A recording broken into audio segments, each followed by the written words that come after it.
Carolyn Dube here. Today, it's spray inks, but not just any old spray inks where I get to control the color of, because I'm going to mix up my own spray inks using Color Burst from Ken Oliver. This way, for the green that I want to have a little bit more bright pop punch to it, I can do that. And if I want the blue to be a little bit softer, I can do that. And if I want the red to really pop, I can do that because I'm going to be the one controlling the colors. So how does this all done? It's really, really, really super simple. So take a look at the video and see how easy it is to make your own spray inks. So here's what I used for this experiment. I've got the Color Burst by Ken Oliver, and I've got a spray bottle with just plain water in it. You can either buy a new spray bottle or you can reuse an old one that you've rinsed out. Then I'm just going to take the Color Burst. It's this awesome fine powder in there, and then I am just going to squirt a small amount of it into the water. And as soon as it hits the water, you're going to see that color come to life. How much color do you put in there? It's totally up to you. And I have to say, it's kind of cool to be able to control how this color is going to come out based on exactly what I want. Well, once I've got the color to about where I think I want it, and by the way, even if it's not perfect, I can always go back and add more if I want. I'm going to put the cap on it and I'm going to shake it up, and then it's ready to go. Well, why stop at just one? I can mix up more of these and I can customize the colors. Now the red one I'm going to leave all by itself, but once I make the green, I really like this sort of bright lime green. So I'm going to lighten up that green by adding some yellow to it. And that's going to help give it a little more, and I want more yellow in there, because I just want sort of a light, bright green for me. Well, now it's time to take these things out for a test drive. The first squirt or two is going to be clear or almost clear because it was plain water that started out in these pumps. So that's why I'm shooting it off on the paper towel, is wait until I see some color. Now that blue sprayer is just splattering and smattering. That's kind of cool the way it was doing that. That wasn't because of the ink, that was because I was recycling an old, not working so properly sprayer.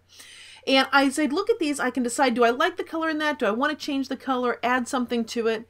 And that's what I'm doing here, is I'm just adding a little bit more as my mood strikes. And then I just test them out and see what happens as I play around with them, just here on some plain old watercolor paper.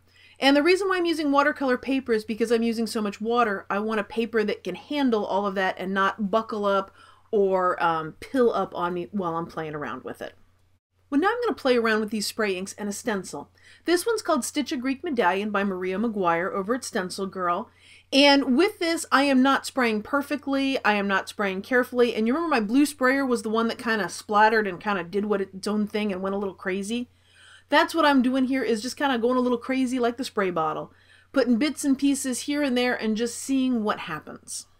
Well, I never know what I'm going to see when I do these things. And on this background that I'm making, the way I've got those circles overlapping, in the middle, what I see is a baseball. So now it's kind of a Greek key meets a baseball happening on this background.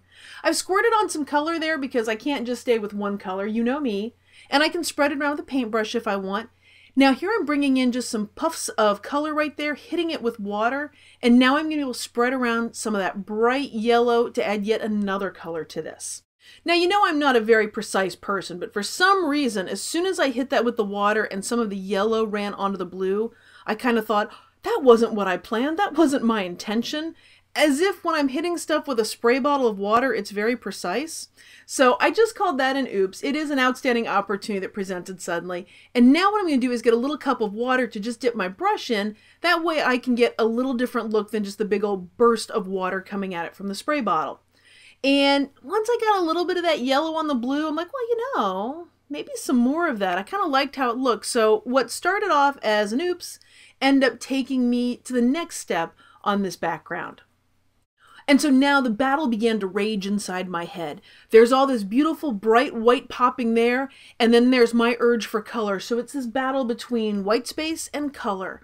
White space and color. Notice I'm putting the blue in the green, so I'm not messing up my white space. But it's very hard for me to leave white space alone because that's a place where I could add color. And since I seem to have that rainbow addiction, yeah, I just can't do it. That white space is so not going to be there. And so as I spread that yellow all over the place, at first I'm thinking I'm going to go delicately around the blue. And yeah, then no, I'm just going right over the whole thing. No precision here. I am just adding more color, more water, and just spreading and smearing it around with paintbrush. Well, thanks for joining me for today's play. If you've enjoyed this video, I'd love it if you subscribe to my YouTube channel and stop on over to the blog at acolorfuljourney.com where you can see the blog post that goes with this, as well as find out about my newsletter and free downloadable video and PDF.